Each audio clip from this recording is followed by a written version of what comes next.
Welcome to the Business Growth Spotlight, where we shine the light and talk with business leaders from all over the world who are here sharing their expertise and wisdom so we can all grow together. I'm your host, Heidi Schalk, co-founder of HLH Growth Solutions. We help businesses scale their revenue using outside-the-box visibility strategies. If you're new to the podcast, welcome. And I'm going to tell you that you're in for a treat today because we don't have just one guest. We got two guests, and they're pretty cool because we've been chatting behind the scenes. So we're going to have some fun today. But stay to the end because I have a special gift just for you. But without further ado, let's dive in with my guests, Stefan Martin and David Lipscomb with Aglow. So welcome, guys, to the podcast. Thank you for having us. I'm excited to dive in with you. So let's just get to it. Can you both share a little bit about yourselves, about Aglow, and your role within the company? Sure. So, hi, my name is David Lipscomb. I'm the CEO and co-founder of Aglow. And my background is I used to work in private equity. So I kind of traveled all over the world whenever my firm would acquire a new company. I would be the guy on site doing KPIs and ops setup. And then recently moved to San Francisco a few years ago and worked in venture capital at Iconic Capital for a couple of years before joining Aglow. Yeah, Stefan. Yeah, I've been in this industry for over 13 years. I've worked at AWS, Uber on the headquarters for the ETA dispatch team, and also worked across the tech stack at various startups. I joined Volta Charging as their third engineer and lead mobile engineer, and they brought them from Series A to IPO. And just saw social media as something that just kept getting worse, and seeing no one really do anything about it. So decided to change that. Awesome. So can you tell us what's Aglow and what was the inspiration? You shared a little bit, Stefan, about it. So what was the inspiration behind getting this off the ground and starting it? Yeah, social media isn't social anymore. I would go on Instagram, I'd go on Facebook, and I used to post and I used to try to engage with my community through those platforms, but it's just not really a place to connect anymore. It's designed to reinforce the belief that unless you're, a megastar, unless you're Jake Paul or Mr. Beast, you're nothing. And I think it's not really a platform for building authentic community. It's a place to doom scroll. And it's a time sink instead of a place for really genuinely building friendships. And I wanted to change that. And I saw a few companies go on the right path in some aspects, but they didn't really capture all the things that kept ruminating in my mind for the past 7 years. And Be Real was somewhat close, but they sold to a French gaming company. And there's a lot of core mechanics of their product that I didn't think made sense for a wider target audience. So their total addressable market was a very small sliver of the marketplace. So, do you have anything to add that you wanted to add, David? Yeah, quick book plug would be The Anxious Generation by Jonathan Haidt. And that was before I joined, there was a book I was reading, and it really it instilled this idea that social media is the cause of a lot of the social issues we're seeing with Gen Z. So spikes in anxiety, depression, especially kids in high school, suicide. And I think now over half of Gen Z is medicated for a mental health condition. And it just seems like there's a new mental health condition invented every day. And he makes a very compelling argument to put that at the feet of social media. And so it's a problem that Stefan and I think is one of the most important problems that our generation is going to have to solve, or if we don't, we'll be worse for it. So. Yeah, I agree with you. There was on the radio the other day, I just heard, I think it was literally 2 days, this conversation is really good time, great timing. And I have two teenagers who my daughter was on, what is it, Be Live? You mentioned, Stefan? Is that Be Real. Be Real. She was on that, but I don't hear her talk about it anymore. She only did it a few times. But they were saying how a lot of, if you ask kids, I guess, I don't know what the age group is, but if you ask kids now, the younger generation, what they want to be, as they get older, that a lot of them will say content creators. And then they did a study and they talked to content creators and they said how they shared how lonely they are, how it feels like it's all consuming. They don't get to live their life because their life is constantly consumed by taking photos, making posts, doing this. Depression has increased among those people. And it's harder. It's harder now to even create that income on social media. So I love what you guys are doing because I think it's really important, especially as AI is coming about, as technology is only getting bigger. It's not getting smaller. And our consumption of digital products and being online all the time, my kids are always on there, is only growing. So I love that you guys are taking this into more of a different avenue, and which I want to dive into right now. What makes you different? How does Aglow work? Yeah, there's a few things that sets us apart. The first one is there's no previews. You don't focus on, oh, I need to get the shot just right. And that prevents a lot of people from posting, because if then you don't feel like you need to do an endless number of retakes and like, oh, I want to get it just so. No, it's just you film it and then you just have to accept it for what it is and send it or reject it. And the other aspect is it's local. So whatever content you share out, if it's your friends get to see that content. However, it won't be on a global scale. It'll be on a local scale. So if I share a video of me working out, it's not going to go to people in a far-flung region. It's going to be just people in SF or in the greater Bay Area seeing that content. And it'll continue to become more and more local as more people join the platform. The third one is the feed doesn't have any likes, doesn't have any watch counts. It doesn't have all those virality metrics that drives people to be like, oh, I need to make sure this is great content. Instead, it's just your video and then audio messages. No texting, just audio messages. If people enjoy the content, then people can engage in a one-on-one conversation with you about the video via audio messaging back and forth with transcripts on it. And there's also no option to upload. So everything's captured natively in app. So you're taking the video on the app and then you just send it out into the feed. So there's no chance for people to do some AI trickery on their home computer. This is if you capture it on Aglow, it's real. And we think that's increasingly important. I think there's this new stat that 71% of all new video content on Instagram is AI generated.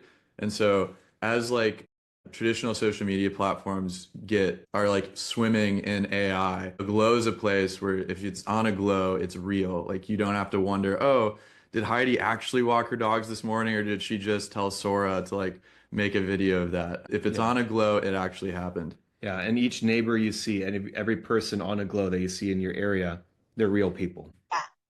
Yeah, I love that because there's no fishing, right? No fishing. Right. You're building connection through community, so I love that it's very localized and it's in a smaller, you had mentioned off camera before we really hit the record button, that you may even condense this as the platform grows, right? Into a more even smaller contained area, which I think is great, because that's one thing that we're lacking is connection outside of just being on the computer. And especially with AI happening, and now people are developing, it's a little scary how they're developing relationships with these AI tools, because AI will tell you exactly what you want to hear as your quote unquote friend, we're missing out on that human connection. And I really like that you're bringing this more into a localized version so that you can build that upon, that digital platform. Yeah, I think it's fantastic. One aspect that I forgot to also mention, the feed, everyone is a creator on the platform. You can't access the feed until you post. And then after posting, you have 36 hours of access on Aglow. So we believe that BeReal was right in their premise of everyone being a creator on the platform to access content. Splendid. We have fully agree. We're all video because video has a lot more richness and more depth and more interesting aspects to comment on. And we also are very excited. We're not anti-AI in terms of in general, but we are anti-AI content but Mhm. we are very excited to start using AI in more sophisticated means to connect people on, like, oh, Mhm. Heidi has two golden retrievers, and then here are some other people in the area who also have golden retrievers. Or Mhm. David goes on runs, and then Mhm. David gets to discover other people in the Bay Area or Mhm. like in a local area that also run. Because like I think the cool thing, there's like apps that there's and groups that do that, like Facebook groups, Meetup. Like you can usually meet around one topic. Like we're all intermediate guitar players, right? But there's not a lot of work being done. Like your friends, you usually share more than one thing in common with, and that's the work we're excited to do. Where it's like, okay, Heidi has two golden retrievers. She plays guitar, and she likes to read, and maybe she's a Christian, right? And you want to get connected to like a religious group, and so it's like how many, you start narrowing down. It's like how many people live near you that have at least two of those things, like dogs and books and faith or something, and then those are the people you're more likely to actually Right. connect with, to be sticky with. So that's what we're really excited to build, that like a curated friend feature. Right, because usually friendships are begotten from having multiple overlapping Mhm. interests. A meetup, you may find someone who, you can become a friend, but usually it's that they have one shared interest, but then there's also overlapping extra interests on top of that you find in commonality with.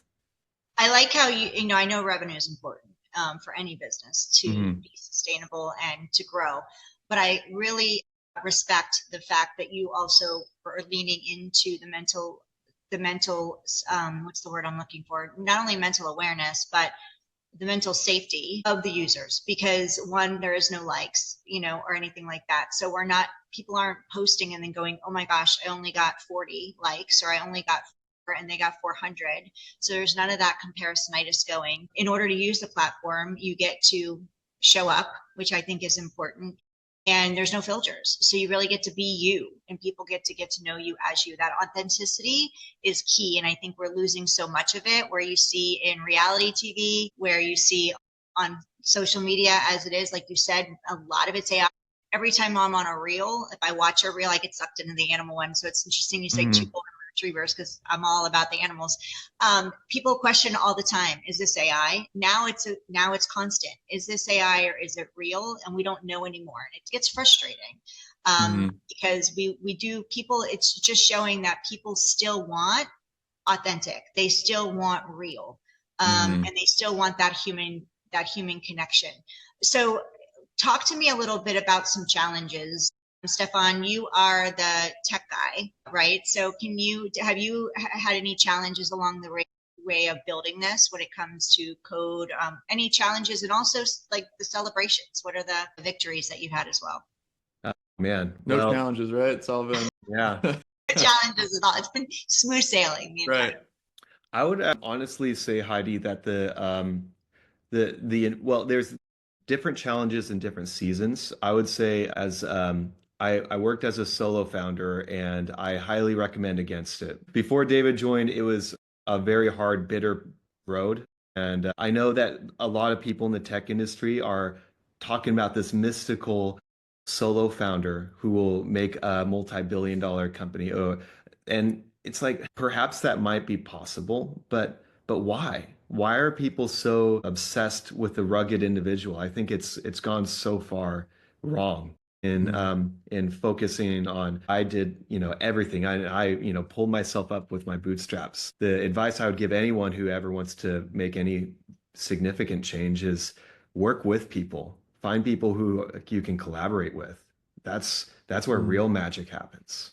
So, and it Mhm. honestly, that's the Mhm. same problem now. Is like Mhm. sometimes it's so easy to get programmed to think I have to do everything Mhm. myself, me, myself, and I. Instead, it's about pulling together a community, pulling together a team to work with you on something that will help the greater community. Mhm.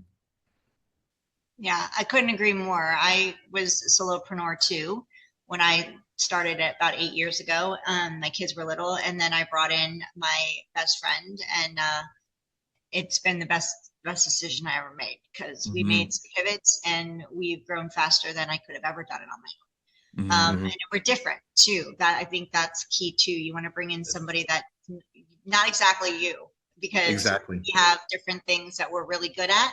She's the tech person. I'm not. I am like, I did something with tech the other day and I texted her. I'm like, this is why I don't do tech. Because it's just not me. And she's the genius behind that. But yeah, and plus it's nice to just be able to call someone, or you guys are next to each other, which is fantastic in this recording. So for all of you watching us on YouTube, they're like together. We're an hour and a half away from each other, so we don't get to do that. But that's a bonus. If you could be like really close to each other and get together every now and then, that's fantastic. But yeah, I think that's a key point. If you don't have a partner in your side of your business and you are a solo running, get help, get support, hire before you're ready. That's one thing I did after burning out the first time of being a solopreneur. I hired before I was ready, and that was the best decision I made at that point. Bringing in a partner was definitely a nice growth, my next growth challenge and next growth step. But I agree with you. You need support. You can't be a lone wolfer when it comes to any type of business that you're trying to build or grow. So I'd like to talk a little bit about going to market, because it's, once you have it built, now you got to go share it, right? Yeah. Get it out there. So what are some of the ways, how are you getting your voice out there? There's other social media platforms. We know of some of the big ones, right? We don't have to say their names, but how are you sharing your amazing, platform, Aglow, with people, and how are you getting users on it? Yeah, so we're sharing it in a few ways, and kind of a little bouncing off your previous point. We launched a few months ago. We're a fairly new company, but we made our first hire. Actually, it's a student at USF. So I won't say her name, but shout out if you're watching this. She's awesome, but she's going to be promoting Aglow on these other social media platforms. So when people attend events, like especially in Gen Z, they're finding out about things on these big platforms, TikTok, Instagram, right?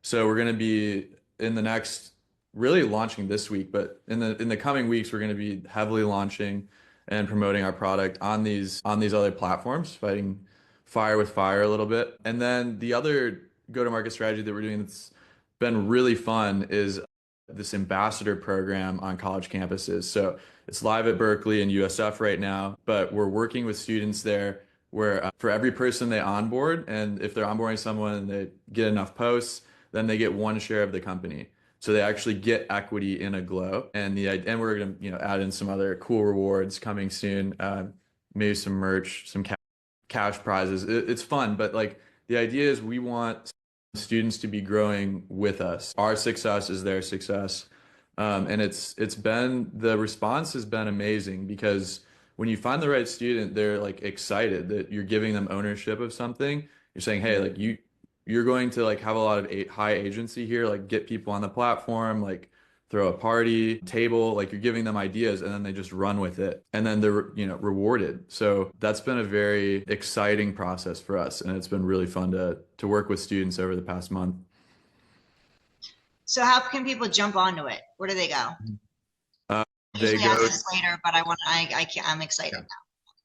Yeah, we are live on iOS and Android, so just go to your App Store, your Play Store, and type in Aglow, Aglow, and you'll find us there. Give us a download and join your community. Yeah, so if you haven't done it already by listening to us, like, what are you waiting for? Do it now. Yep. So when it comes to like you just launched a few months ago. So this is an awesome, exciting question for me, because you're new, and I'd love to see where you are in the next 12 months in 2026. So what are your goals for, say, the next 12 months for coming together, I guess, ending next year, end of 2026, since we're recording at the end of this year? Yeah, by the numbers, we'd love to hit. There's like this viral like J curve that we'd like to hit by this summer. So summer of 2026, we'd love to have saturation, at least in the Bay Area. So that means like 100,000 daily active users, and then by the end of 2026, we're hoping to get other cities online. So we're looking at LA, New York, maybe Nashville, Miami, like places that are communal by nature. So I think by the end of 2026, hopefully we're launching communities across the US and getting broad adoption. So if I could give you a magic wand, and each of you can answer this if it's different, since you both do different things with inside of Aglow. If I could give you a magic wand and you can wave it over one challenge you're having right now and go poof, take it away, what would it be and why? So for me, I would say finding ways to find partnerships. So just knowing how to get the word out to more people. So both partnerships from all aspects, from engineering talent, QA talent, investors, and also brand ambassadors, marketers. I would say that would be the number one thing, like, because getting the word out is probably in my mind, the number one biggest challenge. And for me, a magic wand would be fundraising. We are currently raising, but it's and we've had success. We're kind of filling up, but that process, I mean, it's necessary, right? Like to all these other founders who've raised, it's very necessary. And it's great because a lot of times the people that are investing in your company also have like a wealth of knowledge and networks, and they can pour into your company in other ways. But I would love to we'd love for the raise to be done and just be focusing on the growth, being on campus and just focusing on the numbers but the money allows you to like make hires, right? It allows you to do everything else. So it's a necessary part of the job. But if I had a magic wand, I'd be like, oh, we have enough money to hire a bunch of people and kind of accelerate the growth. So you guys you're Aglow's a startup, and you guys are young, starting, getting this company off the ground. Are there any, for the listeners, are there any mindset shifts that you have to do? Or are there any, like, do you have any routines that you do to keep yourself really focused and in a pot? Because I'm sure you come up against challenges all the time. In startup, there's always, new challenges, new things to overcome. How do you both navigate it, especially like launching this new platform? I would say two things: having really high focus and really low ego. You have to have high focus on knowing what the real problem is and not get distracted on things that aren't problems. I think I believe there is a lot of people some mentors of mine, they say like focus is probably the number one factor of success or failure. If you don't have that, nothing else matters. The second one is low ego, because if you want to build a team well, you have to be low ego. And if you want to get the right solutions, you also have to be low ego and not believe that you have everything figured out. Because in order to be an entrepreneur, in order to start your own thing, you have to have some level of some degree of belief that you actually can make a change and are capable of making a change. So you have high agency, you have high just raw horsepower to get things accomplished. However, that can come against you in terms of working and collaborating in a team and bringing on more people and being able to let go of things and let go of responsibilities and ultimate responsibility and decision making on things. That can be difficult, but it's absolutely necessary. I would say, I've worked in a lot of startups. I've worked in a lot of bad ones, some good ones. And oftentimes the founders can be really strong chargers and strong pursuers on things. The thing that really exemplifies growth is someone who can know how to cultivate a team. Scott Mercer from Volta Charging, the CEO there, excellent at building a team. Like he knows how to work hard, and he also knows how to keep a low ego. And that resulted in us, growing from a very scrappy startup of building electric car charger infrastructure, very hodgepodge way, to go into IPO.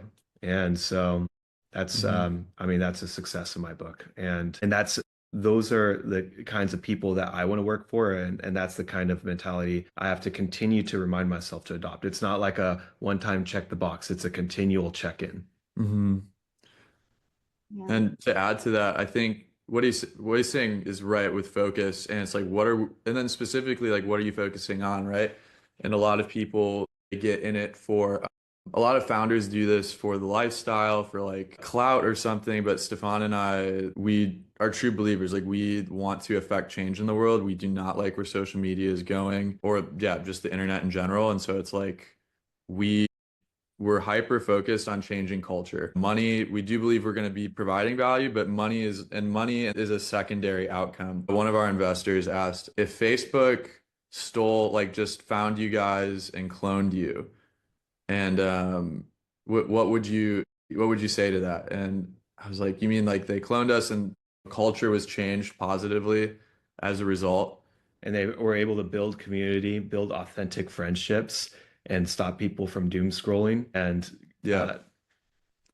It's like victory. That's victory. That for us, that's victory. If we get to the end of this road and we're penniless, like so be it. But we're in this to change culture. And hopefully we're also not penniless at the end. But we're very it's a secondary goal.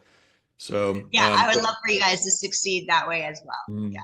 But yeah, focus on the mission. And also whatever faith, or if you don't practice, it's fine too, but we take time to pray together in the morning. So whether that's like prayer, meditation, but I think with whoever you're working with, aligning first thing in the day, just getting on the same page. Aligning on values. Yeah. Ultimately, we believe that we want God to change culture, and we want people to be free and liberated from the addiction of their phones and being connected, not consumed with just content. Yeah, and I love what you said. Not chasing the money. Money chases passion. Money chases mission, and that will happen as long as you stay aligned with your core values and with where you're headed and the mission and the change that you want to make in the world. So I have no doubt. I have no doubt that's going to happen for you. But I love that you're not leading with that, which is where a lot of founders and CEOs will make the mistake. Keep focused on the change, the difference you want to make in the world, your mission, your core values. Stay true to those, and everything else will fall into place. And you'll attract the consumers of Aglow and the users of Aglow that you want to attract, because you're putting that energy out there, and that'll come back to you. So I love that. Another thing that I know what helped me stay focused is the why. Staying, really getting clear with your why. And that my why when I first started was being home with my kids, because my kids were little. I was going through a divorce. I had stay-at-home mom. I wanted to make sure that I could come back to that. It didn't happen to me initially, but I was able to come back to that, be home when they're home. And I always called that the why that makes you cry, because when the hard days come, right? It's not all ice cream and rainbows every day of work, of building a business. So when those hard thunderstorms kick in, getting reconnected to that why is what always kept me going. Do you all have like a why that makes you cry? Yeah. Not maybe absolutely make you cry, but really go ahead and cry it. Yeah. I'll try. To cry. Cry, But Heidi, I can fully relate. My mom, actually, that's one of the main reasons why she pursued the business that she did. She built a tax and bookkeeping business out of the home that I grew up, so that she could be close with family and raise us. And she did a phenomenal job doing that. And I owe a lot of my desire to, or just, I would say maybe willingness to even try being an entrepreneur, I would say directly is because of seeing her lifestyle and her example of like seeing that the heartache of it, but also the joy of being able to just provide amazing service to others. And for me, I kind of wandered and wasn't like, there were products and problems that I was interested in, but there wasn't anything that I didn't have that why that made me cry until just feeling and seeing just how, of all the things that's come out of technology in the past 20 years, social media has brought some benefit, but a lot of detriment to myself personally and to a lot of people that I love and care about. And I thought, man, if only there is something that could really build connection. And and my mind just couldn't stop thinking about solutions to the problem. And I tinkered and thought, and what prevented me from even starting this journey for a while though is it's like, well, do I have the ability to market this and get a team around this, and is there real demand around this? I saw Be Real come on the scene, and I saw it do well, and in the late 2010s. Like, when did they start? 2019? I don't know when they started, but they rose to prominence during COVID. And I was like, wow, that's awesome. I'm so glad someone built a good solution. And I honestly I was really happy that someone was building something for this change. But it made me really sad when there's a few missteps from like both the design standpoint and also just where they were taking the product that I think was steps away from the core mission. And yeah, and so I just want to build something that really helps pull people together. Mm-hmm. And the why, what makes me cry? I would say, I'll talk a little bit about my family as well. But just going out to a restaurant and seeing a kid on an iPad all night, like that's not the childhood I had, and it's discouraging, and I think it's a problem that can be fixed. And so we just really want to enter that space in a meaningful way and change culture. And then I had two amazing parents, shout out Rich and Charmaine. My mom was like an entrepreneur. She was a Mary Kay director. So just my whole life, I was helping her fold newsletter, like stocking inventory. So it was just, she's always, at home, like driving her business. And then my dad was also stay at home. He traded. And so both my parents, having them at home throughout my whole childhood was like, I don't think I realized how special that was until I left the home, but having them both there and present was awesome. So I guess from like a lifestyle perspective, I really appreciated that in hindsight about my childhood and would love to replicate that in part when I have kids of my own. Yeah, and especially at a time where that wasn't common. Having one parent at home, or let alone two parents at home, was definitely not commonplace. So my final question before we wrap is, if I could come have you both back here in a year from now and revisit this conversation, what does success look like for you? Mm-hmm. More lives changed, and both friendships deepened and connections formed. I know that's ephemeral and that's soft, but yeah, I would say just I mean, ideally, more people getting off of Instagram and stopping the doom scrolling, and instead of spending an hour, 2 hours on TikTok and Instagram, spending 5, 10 minutes on Aglow to catch up with their friends, leaving voice messages with their friends, and connecting with new people in their nearby area, and meeting up in person.